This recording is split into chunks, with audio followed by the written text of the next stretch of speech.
Hello, everybody. Welcome to this video, this interview with Dr. Lane Cawthon, an integrated natural health practitioner and a friend of mine.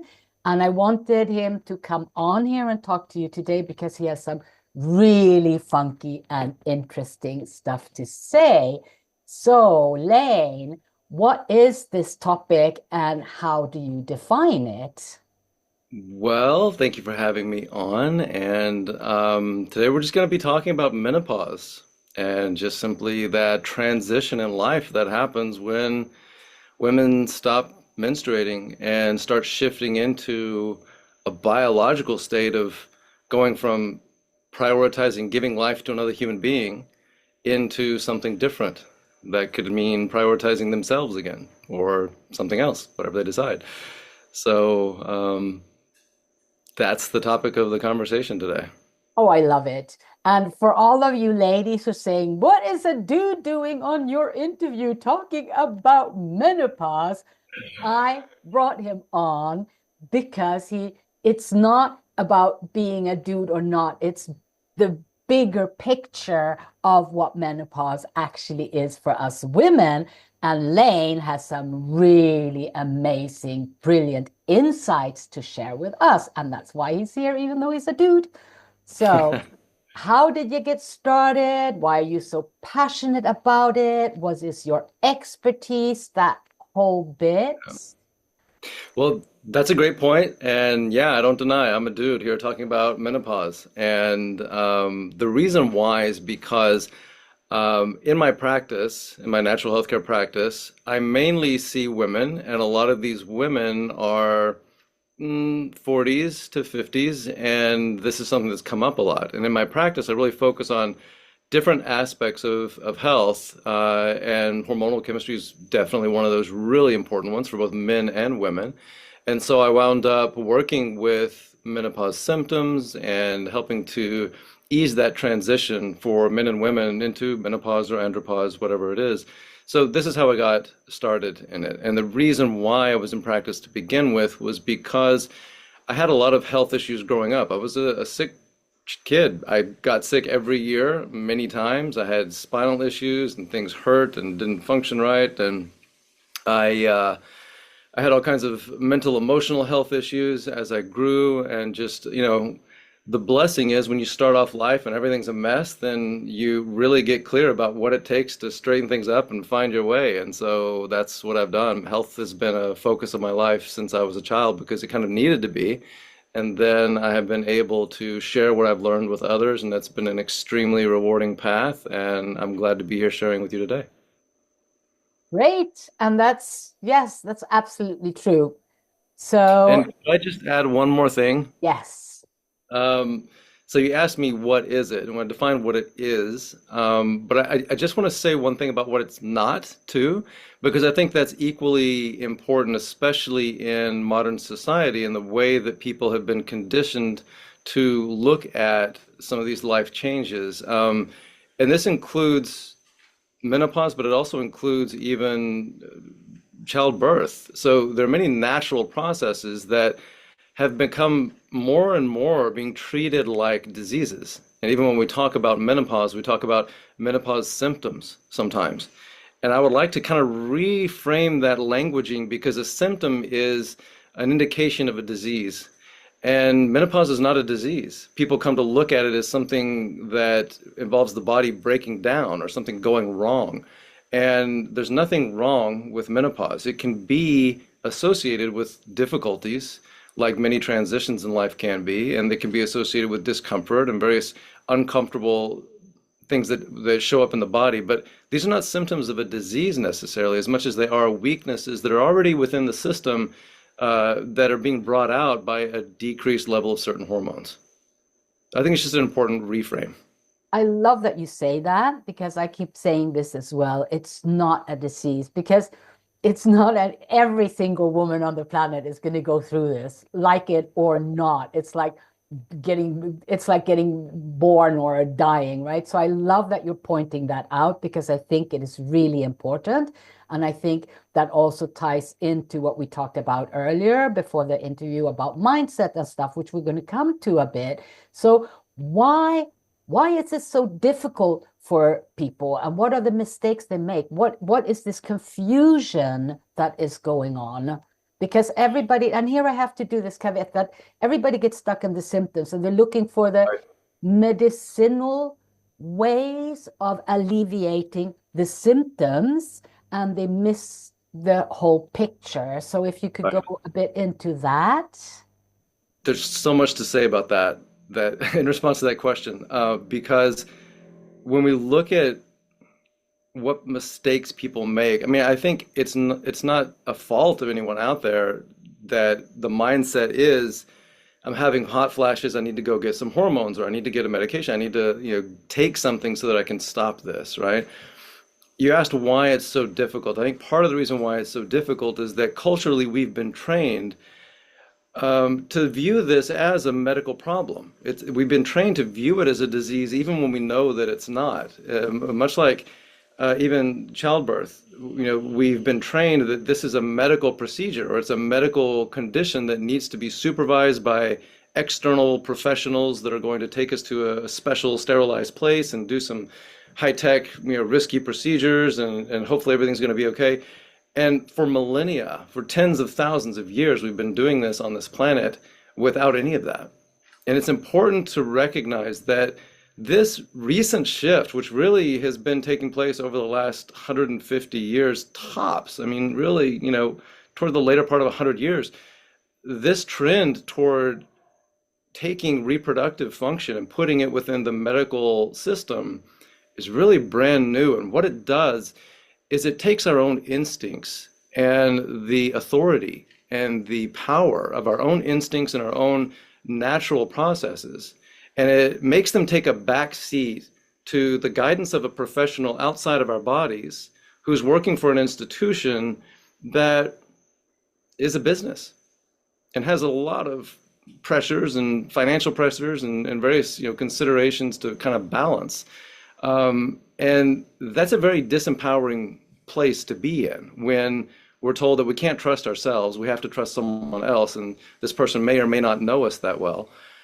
So one of the big problems, I think, is really this separation between this natural process in life and our own intuition, our own natural guidance within our own bodies.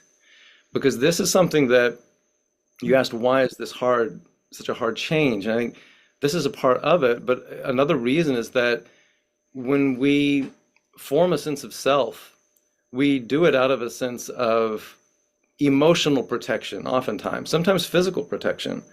But we put so much value in our society on what we produce. For a man, it's how much money do you make? What are you doing? Did you grow your business? What are you doing to make something in the world that everyone can look at and say, okay, he's a successful man? And that's the term that we use. We don't say he's a fruitful man. We say he's a successful man, right? And if you don't make a lot of money, you don't do a lot of things, then you're not successful. Because you can't be successful if you just want to be a poet and live in the woods by yourself. If you do that for 20 years, no one says you're successful, right? But if you make a lot of money, they say you're successful. And for a woman, a lot of times it relates to childbirth. And a lot of the value is in being attractive, being sexually desirable, making babies and raising them. And not that everyone has this sense of value from these things, but there is a cultural pressure to say this is how you need to be in order to have value in the world. And if you're not being that, then you're just not as important to society. And we all have a sense of, whether it's in being a mother, being a businessman, whatever it is, we all have a sense of self that may have served us in the past, but at some point in time, life will kind of knock us on the head and say, hey, pay attention. It's time to update. It's time to change. And that's just a natural part of growth and evolution. And this change of menopause is just that. It's just a change. And we tend to resist change when we feel like we're insecure in letting that sense of self go, because that sense of self has served us so well to give us a sense of security. We know our role, we know our value, we know we're a good person, we can validate ourselves or whatever it is. Maybe we don't have to feel some certain things, as a busy mother, you don't have to look at certain things that after the kids are gone, you're left at home with, and it's difficult to know how to be when you've spent decades being one way. And then suddenly you're confronted with this change in life and you're asked to be something totally different. It can feel very unsafe on a mental, emotional level. And this is a very biological thing I'm talking about. It's a very innate sort of an experience. You may not feel overtly threatened, but the body, the nervous system tends to grab on to whatever it is that it's familiar with in order to feel safe. And when there's a major change, it's just not available to us anymore. We have to find something else. So a lot of the times, what I see in my practice with women who are dealing with discomfort associated with menopause is that they are trying to focus in on one particular aspect of their bodies or one particular aspect of how they feel. And instead of looking at what is the change that's happening in life, what is it telling me? How is it guiding me? How do I feel about it in response to that? Who do I need to be? Instead of looking at all these pieces and looking at what are the parts of my body that are all related to this particular discomfort that I'm having, people tend to want to fix that one feeling, make that one feeling go away, make that one feeling stop or be less intense. And typically it's done with some kind of a therapy or some kind of a drug or some kind of a hormone. And even if they're successful, best case scenario, even if it works and the thing goes away, the truth of the matter is they're still in menopause and this change is still happening. And if they're not actively participating in it, these people are really compromised in their ability to get the value, get the gems out of what's happening with them. We tend to resist pain. We tend to resist what's new. We tend to resist discomfort anytime we feel that this new way of being threatens who we used to be. But life is that. It's about the old self dying and the new self being reborn. And it's not for the faint of heart. So I get all the resistance. I experience it myself with changes that have happened in my life plenty of times. And ultimately we come to a point where we say, I'm either going to seriously have some problems with my body and my health, or I'm going to radically change who and how I'm being in life and start off in a different direction or start off in a different way. Great, thank you. I must say I had to put down a note because you said something that really, really resonated with me, and that's actively participating in our menopause. I love that line, and I think it speaks volumes about what menopause is actually about. So when you're working with people, it's like, what results have you seen, and how can people practically, if to all the ladies watching us now, how practically what can they do to start helping themselves right now? Great question. So what I see in my practice is that when people have these, like for example, hot flashes, or they have difficulty sleeping, they have dryness, various things like this. Of course, there are hormonal things that might need to be addressed, or with digestion or blood sugar control or whatever. Those, it may be helpful to address those, but it's always essential to address what's happening within the nervous system. So how we perceive what's happening in life has a huge impact on how our bodies respond to it. And so, as I mentioned earlier, if we feel safe, and that's not just on an overall level, but on a biological level, at every spinal cord level, our nervous systems can either be getting ready to get attacked, or it can be open and curious and operating in a state of health and willing and curious about receiving new information and adapting to it. So one of the things that can be done is in shifting the state of the body. And there's a process that I show people that helps them to be able to work with themselves. And I've used it to diminish pain. Other people in my practice have used it to diminish hot flashes, to improve sleep, to diminish pain, all kinds of things. And basically, it involves putting breath and focused attention in different parts of the body to identify where there's a biological state of well-being, a sense of safety. And this is important because where the nervous system perceives safety is the place where the nervous system's geared towards growth and change and new stimulation, trying new things, creativity, processing information on a higher level. Where the nervous system perceives distress is where we tighten up, we resist change, and we do whatever was done in the past and follow our old habits. So shifting that biologically is very important, and it's super helpful for diminishing discomfort as well. So there's a video in which I explain this. That might be better just to send people to that video. So if you're watching, I'll make sure that. I can put when I put this video up, I can put the link because that's the Great. video you sent me with Yeah, a right, password, right? right. So I can put that link in the either the comments or where I present the video. Yeah, I can great, put that in. perfect. Because I want everyone to have access to that, but I don't necessarily want everyone to have to sit through this now and hear it. We can talk about some other things and get some more information out there. But that is an important part of the practice if anyone wants to do that. But it is important to take active roles in this transition to explore what it is that your body needs, which you're going to be more attentive to, more aware of when your nervous system's in that state of ease and well-being. Those subtle sensations are going to be a little clearer. They're going to be a little easier to interpret. And then also, taking responsibility for not only how you live, how you eat, how you exercise, things like that. Those do have an incredible impact on our physiology and on our biochemistry. Even things as simple as, do you exercise in the morning before you eat? Do you get out in sunlight and exercise in the morning before you eat?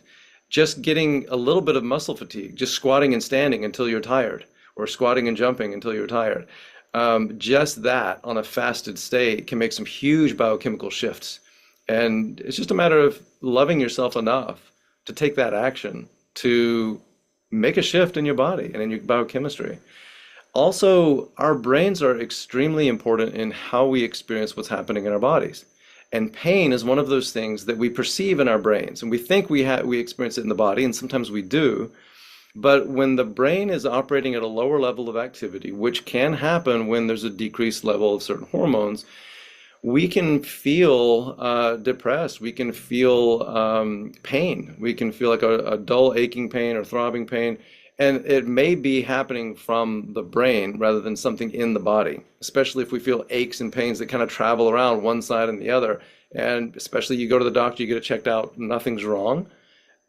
People experience this a lot of times when the brain is just firing at a low level of activity, and it's such a low level of activity that those pain signals that normally would get filtered out as false pain signals don't get filtered out anymore. And so we feel them as pain. Pain receptors get stimulated with every movement, every stimuli that we can give ourselves. They're constantly pain receptors firing pain signals to our brain, but our brain knows these are not real signals. These are false signals, so it filters them out. If level of activity decreases there, then they get through and we start hurting more. And it's just a matter of conscious perception. The good news is that we can change activity in this area by physical movement, for one thing, taking a walk in the morning in the sunlight, but also by doing things like meditation, doing things like focusing our attention on something, whether we're learning a new skill, learning to play guitar, we're learning to draw, to paint, whatever it is. Learning a new skill, especially with the hands, really helps to light up these areas of the brain that can help decrease pain. And where we focus our attention is extremely important, because the focus of the attention actually serves to amplify the experience of whatever it is we're focusing on. So when we're focusing on pain, we're actually assisting in amplifying that pain, amplifying the experience of it. And so if we can feel the part of the body where the pain is and just try to feel some movement, some stretch there, just focus on the muscles. See if we can feel the movement of breath in there. See if we can feel the muscles contract as we try to lift a weight with that part of our body. We're getting a different kind of sensory awareness from that area, and a sensory awareness that helps us to actually feel the body instead of just the pain that comes from the body. And that can actually help to shift how we experience things. Metaphorically, it works too. If we're focusing on, what do I want to experience more of in life? I want more wealth. I want more relaxation. I want more joy. I want more gratitude. Focusing on that. Give me 10 things before I eat breakfast. What makes me feel happy? And can I focus on that enough to actually feel like I just naturally smile or I'm naturally in a different mood? These kinds of things are helpful for creating new pathways and new connections within our brain that help to make it easier for us to do it in the future. So I'm not saying to deny what we feel. It's important as we go through these changes to be aware of what we feel and to give it expression. We feel things specifically for the purpose of changing our behavior.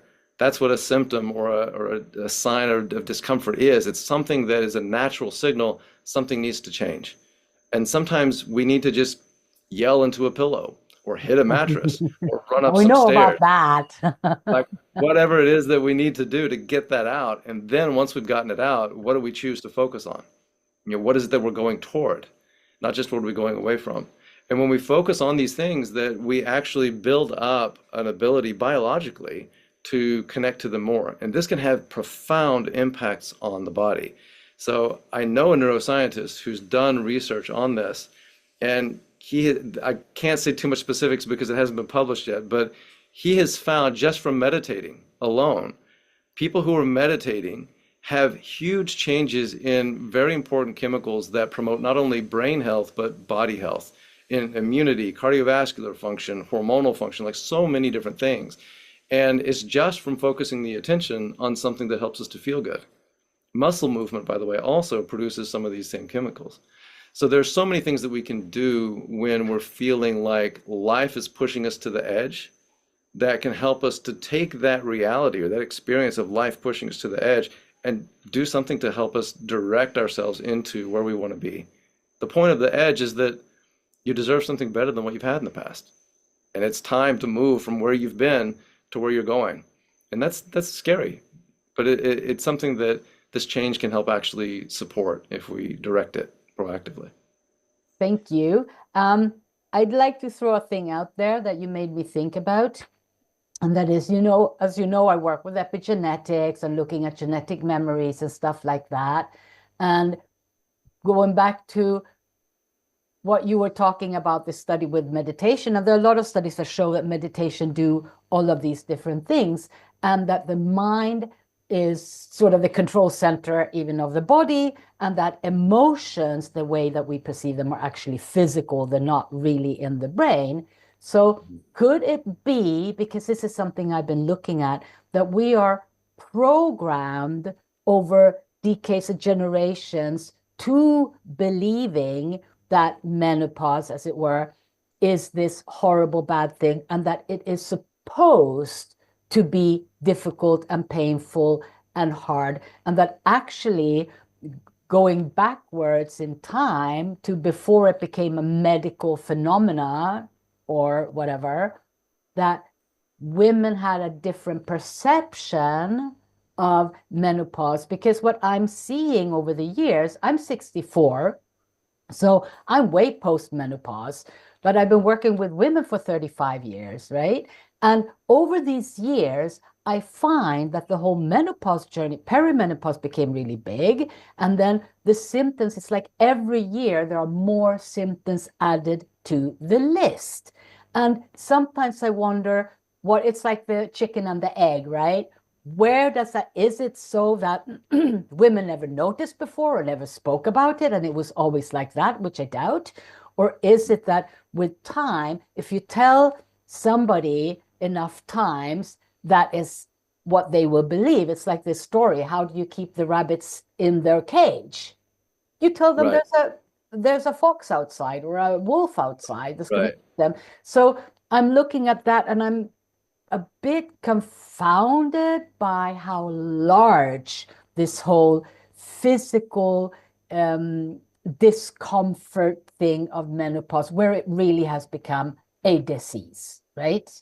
So Right. speak just a tiny bit into that before we wrap up, because I think that's a really important notion. It is. And all you have to do is just watch some television or movies and just take note when they mention menopause, how is it mentioned? Right? It's always portrayed in a certain way. And it psychologically programs people for this terrible, uncomfortable, crazy thing that no one wants, and that, it affects everyone kind of in a negative way. And definitely that has an impact on things. And like you said about the way we experience emotions is in the body, the chemicals that are associated with emotional stress have specifically a profound impact on all of the symptoms of those discomforts of menopause. So all of those things, like the hot flashes, the dryness, the irritability, the mood swings, like the depression, all of these things relate to the physiologic chemistry of stress hormones and the impact that they have on insulin and on neurotransmitters and things that are in the brain that regulate mood and emotion. These things, it really can be traced back to the emotions and the experience of the person having menopause rather than any one particular factor outside of them. So much of it affects is affected by how we're taking our experience. And so this is a crucial component to address. Culturally, we have to shift the story about what menopause is. Yeah. Okay, great. So this is so I hope you ladies watching this, I hope you're getting something out of this, because this is gold and can help you a long way in moving through your menopause journey. So I know that Lane has generously opened up some space in his calendar for you if you want to have a call with him. And I don't know how it is if you do 15 or 30-minute calls, Yeah. but So I'm when, yeah, go ahead. so I'm doing 30-minute calls. I've opened up a few for this week and the next week, and so these calls will be opportunities for people to talk with me about what they're experiencing and to get some input about what aspects of health, because this is what I do is integrative natural health, looking at different aspects of brain function and neurologic function, looking at digestive function and how that affects inflammation, looking at blood sugar controls, looking at adrenal hormones, various things. And so talking with someone about what it is that's happening with them and giving them a sense of what aspects of their health might need to be supported to help them to have an overall better experience. And just give some guidelines. So if they want to work with me, they can. If they want to work with someone else, they can. But just to have someone who works with all the different systems, the body, the mind, the emotions, the digestive, the neurology, the endocrine system, to, from a natural perspective, to look at this and say, you know, are you doing something are you missing something in what you're doing? Is there something you can support that will kind of help everything overall? So these are just calls to help you to get some direction about how to help improve what you're experiencing. That's brilliant. And that's very, very, very generous. So, ladies, if you're watching this, take Lane up on this offer, because it's not always going to be on the table. So it's not like, oh, mañana, I will do it one day. If you're serious about sorting your menopause and turning your journey into something beautiful, you need to do some stuff to get there. So again, I will put that link as well in the comments. So there will be two links, one for the video and one for the calendar. And Lane, thank you so much. It's always, every time we have a conversation, we start with just going to hop on a 5-minute call and we end up talking for hours because it's so interesting. And we talk about how the brain and all of these beautiful systems in our body and how we have so much. And this is, I think, what I really find is that we as humans, we have so much power over our physical systems and our health and what is happening to us in life, or what we are creating for ourselves in life. We are absolutely magical. And I think this needs to be addressed over and over and over again until we really understand that it is like that and that we can do something about it. So Lane, thank you so, so very much for coming on You're welcome. today. I want to reiterate that same point. That is the focus of my practice, is helping people to know how to access the power they have to heal. Because we all have it in us. None of us have been trained from birth socially to know how to access that wisdom, how to access that power, but we all have it. And that's the most important place to look for help, is inside. Yeah, we're programmed to be powerless, but we're not. So, Not. ladies, move into your power, get this stuff moving, and have a wonderful day. And Lane, again, thank you so much and have a wonderful day. And I will Night. talk to you soon again. Right. You're welcome. Thank you so much.